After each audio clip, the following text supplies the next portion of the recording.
Hey, everybody. Welcome back to the BH Drum Pod, presented by www.bhdrumacademy.com. This is episode number 2. Thanks for coming back. Once again, I am talking lots about drums today, but specifically in today's episode, I'm going to be giving you a guide as to what you need to know when you are buying a drum kit. There's lots of brands, there's lots of colors, shapes, sizes, and prices. But it can sometimes be overwhelming when you're looking at whether it's an online catalog or online or in a music store, and you're trying to figure out what is the best type of drum kit for you. Like some people just think that any old drum kit is going to do, especially on their first time. I remember when I got my first drum kit. I would thought it was the best thing in the world. It was my pride and joy. It was my baby. And that was something I carried around with me all the time to play with friends and jam. And I wanted to record with it and I wanted to do all these things. But little did I realize that, even just one of the entry-level drum kits that you can get for a pretty low cost, doesn't really work for all the things that I wanted to do with it. So I had to save my money, and with a little help from my parents, we were able to go and buy the drum kit that I would be able to use for lots of things, and the one I use right now. And I've had my drum kit here. I have a Yamaha Oak Custom drum kit, the one that you see in my videos, the red sparkly one. I've had that drum kit for probably close to 10 years now, and it sounds really great, and I love it, and I can do a lot more things with it than I could with my entry-level kit.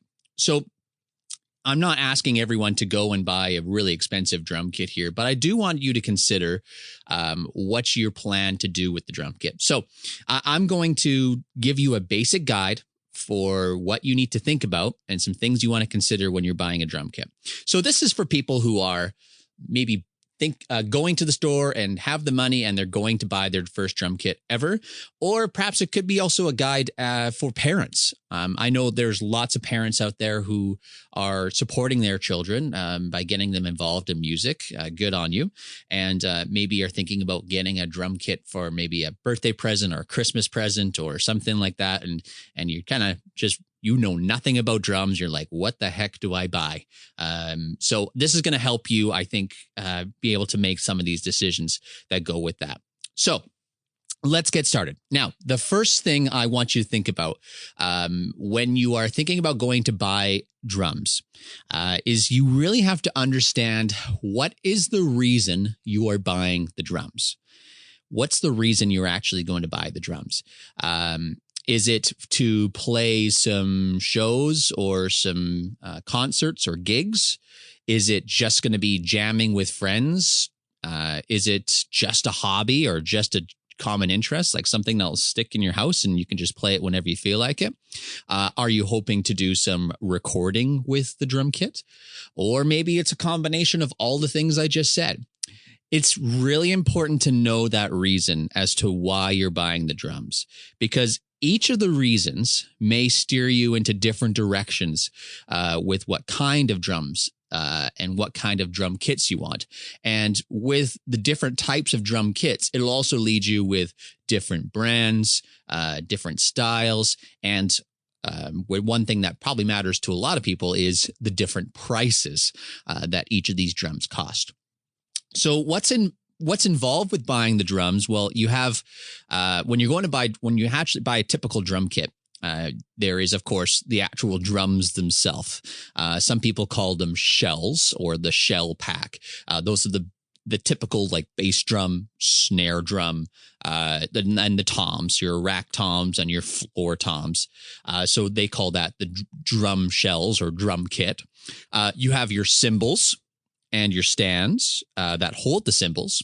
And of course, your stands that also hold the drums up. You have your throne, or AKA the stool or chair that you sit on to play the drums. You have your feet pedals, the one for your hi-hat, and then you have one for your kick drum. And then, of course, to play the drums, you need drumsticks, which break from time to time. And so that's a recurring cost. And as well, on each of the drums, they also have drum heads. Now, when you buy drums, they come with drum heads, but they wear out and they stretch and they can break. After quite some time of playing, they do wear out and you do need to replace them in order to get the drums to sound pretty good. As well with that, if you plan on traveling around with your drum kit from venue to venue, a good investment is also cases to protect your drums from scratches or damage and whatever. So there's a lot to consider with all that. And all of those things I just listed have lots of different brands, lots of different shapes and sizes that come along with that, and of course, different price points. So there's a lot to be involved with buying drums. Now, here's some suggestions. Let's get started with the guide of some things to think about. So here's my first suggestion for all of you who are looking to buy some drums. I know one thing that is a common concern when buying musical equipment, especially, is budget, is how much money you have to spend. And like typical things, the more you spend on something, chances are it's better quality that you get from the product itself. So that's something to consider. But if you have a budget and you're trying to stick to it, consider buying, for example, secondhand equipment or used equipment. You can find them, of course, online, or I know Facebook Marketplace has been a great there, Kijiji, or even local music stores. They sell used equipment that people trade in. Perhaps also you consider renting drums instead of purchasing them for the first time, especially for brand new drummers, and especially kids. If they have never played drums and you're buying a drum kit and hoping they're just going to fall in love with it and stick with it. That's kind of a bit of a gamble. I mean, I'm not sure I don't know your kids or anything and what they're into, but it's sometimes a bit of a gamble with brand new drummers. They might start playing it and then they they get pretty good at it and then they stop drumming. And then all of a sudden the drum kit collects. Maybe they've just lost a passion for or get busy with other things or just change interests. And then you're stuck with this drum kit that you purchased. So renting a drum kit is kind of like a try before you buy sort of method that you could use to do it. And some music stores do financing, like you can rent it for a certain number of months and then all of a sudden you own the drum kit. Another place to check is when you're buying things and you kind of want to have a cheaper side is check pawn shops. Pawn shops often have a lot of musical equipment. When I go to pawn shops to check out musical gear, there's always drum kits in there, and they're always at a pretty good price. So pawn shops is a good thing to consider if you have a specific budget. But otherwise, purchasing brand new is the other option, and that one's not really the most cost-effective one that there is. So those are kind of your purchase options. You can buy secondhand, you can rent it, check out some pawn shops, or you, of course, buy online or brand new. But just keep in mind when you're going to purchase these things, remember always what your reason for buying drums is. You kind of get what you pay for when it comes to musical equipment. So just be aware. Now, the next thing to consider when you're buying a drum kit is to just double check what is all included when you're buying and purchasing a drum kit. So often at music stores, they have kind of a drum kit, especially learner or beginner drum kits or entry-level drum kits. They'll have an all-inclusive type of drum kit. Means that you're going to get the drums, the cymbals, the stands, a chair to sit on, or the drum throne it's called, and some pedals, all included into one cost and one big set. So a drum set is all of those things together. And then the thing that's extra to purchase on top would be your drumsticks to play with. So most music stores will have like an all-inclusive drum set deal that you can get. You can also buy each of the pieces of a drum kit individually. So if you would like to just buy a certain type of drum set, but you have your heart set on certain cymbals, you can buy those separately. And most often, people will buy a drum kit and then they will start to upgrade their equipment by buying individual pieces afterwards. What's also available when you buy drums is something called shell packs and cymbal packs. A shell pack is just the drums itself, the toms, the snare drum, and even the kick drum and the floor toms.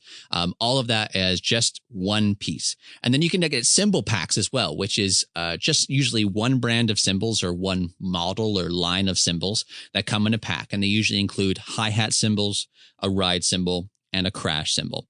Now, if you wanted to get more cymbals, you would have to buy cymbals extra on top of that. Or if you're looking for certain specific type of cymbals, then you're going to need to buy those specific cymbals individually. So you can buy on all-inclusive pack, you can buy where everything's included. You can buy just the drums. You can buy just the cymbals. Or if you really want to go wild, you can buy each individual piece separately. But that's going to take a lot more guidance and probably some research and work on your part to make sure you get the right things.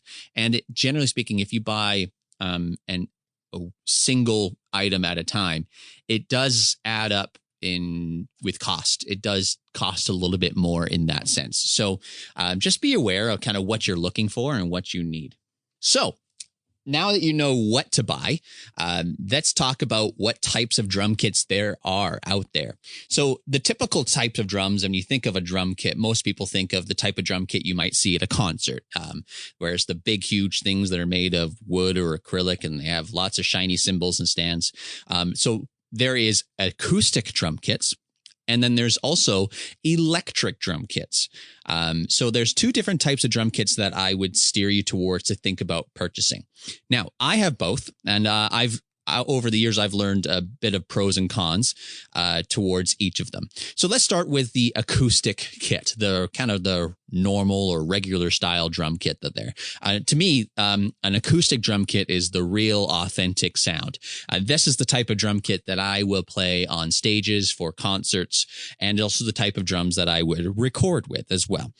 So the type of drums, my red sparkly drums that you see in my videos most often, my Yamaha Oak Custom, that is an acoustic drum kit. So that being said, though, it has lots of uses and it's the most real sound. It's definitely by far my favorite, but it has some cons. It is certainly loud.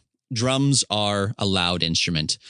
So because it's loud, you might have some issues with people you live with or your neighbors or wherever that might be. So you kind of have to choose when and where to play a little bit more carefully. As well, it also needs to be tuned and sometimes even dampened correctly in order to sound good. If you don't learn that skill of how to tune your drums won't really sound that great. So learning the skill of how to tune drums is an essential skill for all drummers. I teach how to tune drums in some of my video series, one of my free resources on my website. So feel free to check that out, and I'll definitely show you some easy ways of how to tune your drums. And of course, they're a bit heavier, they're a bit bulkier because there's more of it. But that's an okay problem to have. The other type of drum kit is called an electric drum kit. There's tons of different brands and styles and models of them. There is some brands like Roland or Alesis, and then there's also a lot of other ones. Roland and Alesis are usually the big key players there. Electric drum kit is one that you plug into the wall, so it does need some power. And if you want to hear the drums, all the drum kits you'll have to plug your headphones into the drums so you can hear what you're playing, or you can plug them into a speaker and you can play it out loud for people. So that's also something as well. I find electric drum kits really, really good for practicing. In the sense that because they are quite quiet, you can put headphones on and you can hear the drums, and all your neighbors will hear are just hear a bunch of tapping noises. And it's a lot better than a loud drum kit. Great thing about electric drums is they'll always be in tune as well. You don't have to tune an electric drum kit because it's a computer program. It's already tuned, and lots of them come already pre-programmed with lots of different sounds and different styles of kits. So that part's kind of fun. You get to play on lots of different sounds of kits and styles. Some of the cheaper electric kits, though, are a little harder to play in the sense that if you hit the same drum really loud it's going to play you a drum. It's going to play you a drum sound. But let's say you hit the same drum a little bit quieter. Some drum pads and some of the sensors that are in the electric kit might not pick up some of the quiet hits that some people play. I've noticed that when I've been trying out some of the electric kits that I was thinking about purchasing when I was shopping around for one. It was kind of important, like when I would play ghost notes, for example, on the drums, the pads themselves wouldn't be picking up some of the quieter hits I would make with my drumsticks on the pads. And that was important to me because I wanted it to sound almost identical or sound as close as I could to my acoustic kit that I had. So if that's something that's important to you, then that's something you want to consider about. Lots of the great brand name ones and kind of the expensive ones, they have like mesh heads, so the drumstick bounces a little bit easier. Some of them have rubber heads, which is a little harder in the hands, but they are just as good. And you can also program or tune and kind of put effects on a lot of the sounds. So electric kits, they're great. They're great for practice. They'll always be in tune, and just keep in mind they do need to be plugged in for people to hear into a PA system or headphones. So those are the two types of drum kits that are out there that you can consider.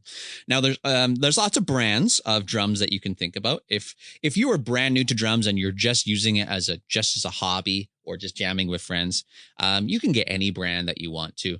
But if you're planning to gig with them or you're planning to do something a bit more higher quality, like recording or playing live shows with them, and sound of the drums is important to you, then you might want to consider going for a brand name type of kit. And like these brand names, there's tons from Pearl to DW to Yamaha, like mine, Mapex, Gretsch, Sonar, Tama, and I'm probably missing a ton more, but there's a lot there. Lots of acoustic drum kits also have some different types of woods that are made. So when you're looking at drum kits, another thing to consider is what type of wood is the drum kit made from. Cheaper beginner entry level drum kits are usually made of like a blended wood, and it's very similar to when I got described from a guy at a music store one time. It's kind of like what plywood would be made of. It's kind of like a blended type of wood. So because it's like a blended type of wood that doesn't kind of hold drums sound waves very well, tuning is a little bit harder to maintain with some of these entry-level kits, and the sound of the drums is a little less quality. But for the price point, it might be perfect for some people. Maple is a type of wood as well that is used in a lot of drums, and it's quite versatile, and it's really, really good for recording drums. And they hold their tune very, very well. The type of sound that a maple drum makes is kind of like a brighter sound. It's more of a higher tone. So you find it in more jazz kits or pop kind of sounds, and so on. Oak is another type of wood, and that's what my kit is made of. It's called a Yamaha Oak Custom. It's made of oak wood, and it's a type of wood that's very, very dense. And if you know anything about oak wood, it's usually quite heavy, and that's why it's so dense. It's very, very good for live shows. And that's kind of why I purchased my drum kit, because I wanted a drum kit that was really, really good for live shows, which is usually what I play most of. So it's a loud wood and it's great for live shows. So that might steer some people to that. And then if you're looking for a type of drum kit that has a lower sound, like a kind of a lower tone, mahogany or birch are types of woods that kind of create a lot of lower tones. So to sum it all up, maple is kind of on the bright side, mahogany and birch is kind of on the low side, and oak is just generally quite loud. I find that can be sometimes in the middle, but it's in terms of tone, but it's quite loud wood. And there's even some drum kits that blend all of these types of woods together to kind of make the best case scenario. So wood is something that you can think about at least, but if it's something that's kind of way over your head, you don't have to worry about it too much. But again, just remembering why you're purchasing the drums, that is a goal that you want to think about. Now, let's talk about cymbals. Cymbals. What cymbals do you buy? There's, of course, just like before, lots of brands, lots of price points, lots of materials also that drums are made of. There are some pretty cheap cymbals that are out there, and there's also some pretty expensive cymbals that are out there. And generally speaking, the more expensive that a cymbal is, chances are it's better quality type of cymbal. There's lots of brands like Sabian or Zildjian or Paste or Meinl, Dream, TRX. There's tons that are out there. And there are some cheap ones. The cheap ones are typically made of material like bronze. And bronze is it's a cheap material to make cymbals from, and they can make a pretty good cymbal sound. However, they're generally a little bit weaker. So my first type of cymbals I got when I bought my first drum kit, they were made of bronze, and they cracked, unfortunately, after quite a while, quite a long time of playing. The different types of cymbals are made of a unique combination of metals and the way that they're produced and types of filming that they have, and even the grooves that are inside the cymbal, the thickness of the cymbal. There's so many things that make a cymbal sound the way it needs to sound. It's very kind of interesting how they build cymbals. If you ever get a chance to look online and see how they're made, it's quite interesting. But they're made in all these variety of ways to create different sounds. So here's what I ultimately recommend for cymbals. If you're brand new to drumming and you're looking for kind of the basic, and you don't know anything about cymbals, I suggest to buy a cymbal pack where it comes a bunch of the similar type of cymbals and a similar brand and model all come in the same package. So, and the package usually contains hi-hats, ride cymbal, and a crash, maybe two crashes, and they're different sizes, so they all make different sounds. If you're interested in buying individual cymbals and you don't know where to start, I recommend you really base it off of sound. So what sounds good to you? You can go to the physical music store and play some cymbals and hear what you like. But another cool trick that I've learned, and I learned this from some other drummers as well, is when they're shopping for cymbals, they actually YouTube or go online or to their manufacturer's website, and you can find people playing these cymbals. So they record what the cymbal sounds like in different ways that you hit it. And they also can compare them to other types of cymbals. So you can make an accurate choice as to what sounds good. So you can shop from home by doing just a little bit of research. Try not to listen on like your phone speakers, though. Try listen on some headphones so you really get the true sense of what it sounds like. So do your research, go with what sounds good to you. And I recommend maybe looking at researching what they sound like before you buy, if you decide to buy them individually. So great things to consider as you do that. Now, the drum throne. What do you buy with this chair? And it's just kind of like buying any chair, to be honest. If you look at a chair and you're like, that won't hold my body weight, then probably won't hold your body weight.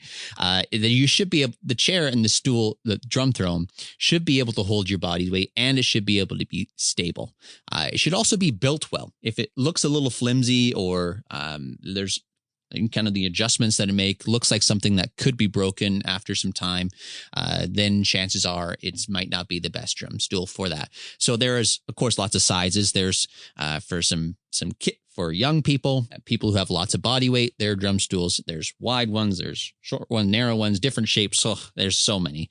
And of course, you want to be comfortable. It's a chair, right? It's a chair. It's a throne. It's what you sit on to play. So it's got to be comfortable. Next, I want to talk about drum pedals. What kind of drum pedals do you buy? There's, of course, lots of pedals out there. You have your pedals for your kick drum, your hi-hat, and so on. Let's talk about the kick drum pedal specifically. The hi-hat pedals, I will just make a quick note about the hi-hat pedals. The hi-hat pedals is part of a hi-hat stand. So the hi-hat stand has a pedal in it or on it already. And so it's not like a separate thing you buy, but it is considered to be one of the stands that you would buy that hold all your cymbals. But let's talk about the kick pedals. There are single kick pedals and there's also double kick pedals. And my recommendation for kick pedals is to stick to brand names if possible. But it's not necessary to stick to brand names. You can stick to a name that's not like the same as one of your drum kits. Like you can get Pearl kick pedals, DW kick pedals, Yamaha kick pedals. You can get the same types, but you can also get kick pedals that are not that don't have like a drum kit named after them, kind of thing. So you can buy a variety of them, but stick to brand names if possible, but it's not really necessary. So pedals should feel pretty smooth on the feet. They also have springs that are adjustable, so you can change the feel of how your drum pedal feels for you and also your style of playing or music that you play. You can tighten the springs up so that the beater, which is the ball on a stick, basically on a drum pedal that hits the thing that hits the kick drum, that can bounce back at you pretty quickly if you have a tight spring, or you can loosen the spring on your pedals so it doesn't bounce as fast. So it of course it's all about comfort and feel and how you play and so on. Even the technique that you use, it will all matter for what type of pedals you use. So I suggest to try them as well before you buy. Now, cymbal stands are also an important part of a drum kit. They're the thing that holds the cymbals up, and sometimes they hold up some drums and stuff. And there's lots of options to choose from. Typically speaking, there is something called single-braced cymbal stands and double-braced cymbal stands. And it just basically means strength. A double-braced stand is typically stronger than a single-braced stand, but double-braced stands are heavier. And heavier drum stands meaning that it's stronger, and stronger drum stands means it can hold more things. So for example, they can get like special attachments to have like 2 or 3 cymbals on one stand. So it's a cheaper alternative. Instead of buying 3 different stands for 3 different cymbals, you can buy one stand and get a bunch of different attachments to fit all 3 cymbals onto one stand. It looks a little bit like Frankenstein, but it's definitely more cost effective. I would never, ever, though, have more than 3 cymbals on one stand so that it's a bit more structural. Cymbals are not cheap. So especially if it falls and breaks, I mean, that's not a cheap, you can't just go get them repaired. If they break, there's no fixing them. So it's just something to consider about. So cymbal stands, there's tons to choose from. Choose the strength or the price point that matters to you. And that's important. And of course, there's tons of accessories you can buy and attachments that go with all that. Lastly, drumsticks and drum heads. Now, I'm going to be doing some podcasts, and also I have some video lessons already up on my bhdrumacademy.com website that talk specifically about drumsticks and what things to think about when buying drumsticks and what types there are, and also the same with drum heads, what types there are and what do you buy and so on. So I would highly recommend you go and check those videos out. But really quickly, they're very similar to all of these other things. Drumsticks and drum heads are kind of specialty. And specialty meaning that it's a personal preference. I think almost every single drummer that I've met has usually been using a different pair of drumsticks or uses different type of drum heads. And it's all specialized to the style of music that they play and also what sounds good, what feels good, what's comfortable. Like in the end, you're holding these drumsticks in your hands. And if they don't feel comfortable in your hands, then this not really is going to kind of reflect onto your playing. Same with drum heads. If you get the wrong drum heads for your type of drums, they won't sound as good as maybe different types of drum heads that are matched for your drums. So I've met lots of drummers who have different drum heads on their drums because they're like, well, these drum heads sound really good on my drums. So these are the ones that I use all the time. And it's kind of like a bit of trial and error. You're trying some drums out and you're trying some drum heads out. You play them until they break and, okay, I didn't like those ones. I'm going to try something different the next time and so on. And after a while, you will be able to find the ones that sound really good and work best for you. Now, as I said, there's lots of different types and styles and shapes and sizes of drumsticks and drum heads. And these are the only two that's a recurring cost, which means you would buy them a bit more regularly to kind of keep up and be able to play the drums and have them sound good. But I have lots of information on that on my website. So I highly recommend you go and check those out. So that is everything. I hope I was able to give you a little bit of a guide as to what to think about. So just to kind of summarize everything that we talked about, I know a lot of you have some concerns about buying drum kits with this in terms of cost and budget and what you might actually use them for. But my first suggestion to all of you, and if it's something I want to take away from today, is I really want you to make sure that you truly understand what is the purpose of you buying drums. Like, why are you buying drums in the first place? In the sense of, what are you going to be using them for? Okay, what are you going to be using the drums for? That's going to steer you in the right direction as to what type of drum should I get? What's the best bang for my buck? And then you can start to do your shopping for looking for deals or looking for packs that have an all-inclusive set. Includes everything from your kits to your pedals, your cymbal stands and cymbals and all of that stuff. I know lots of people are thrifty shoppers and they try to look for deals. But when it comes to musical equipment, and especially the drums, you kind of get what you pay for. So I want you to be aware of that as you go through some things. I will have a PDF copy of lots of things and some quick pointers of all of this stuff that I talked about on this podcast, included with my video version of this on my website on bhdrumacademy.com. And it's if you want to print it out and kind of take it with you, read about it, and then do your research, absolutely, that's a great resource to have. And don't forget, there's lots of resources out there that you can look at, especially with the world of social media. You can hear other people's drum kits. You can check out some drum kit reviews or cymbal reviews, customer reviews, and people do an honest review of things. I use that all the time for anything. Anytime I'm trying to fix something around the house, I go quickly on YouTube and someone's probably trying to fix it. If someone's bought something and I'm considering buying it and I just want to check it out before I actually, type in my credit card number, then I'll go and do that. Like, it's a great way to do your research that way. Someone's already probably purchased it and had a review on it already, so they can tell you what they think of it. And so that might be able to guide you as well. If, however, you have any questions about any of the stuff I talked about, or you want some more advice on what type of drum kits to buy, I highly encourage you to check me out on my website, bhdrumacademy.com, and you can contact me from there, and I'd be happy to help you in all that you choose. But that's it for me. Thank you very much for another episode of BH Drum Pod presented by bhdrumacademy.com, and I will talk to you in the next episode. Take care, everyone.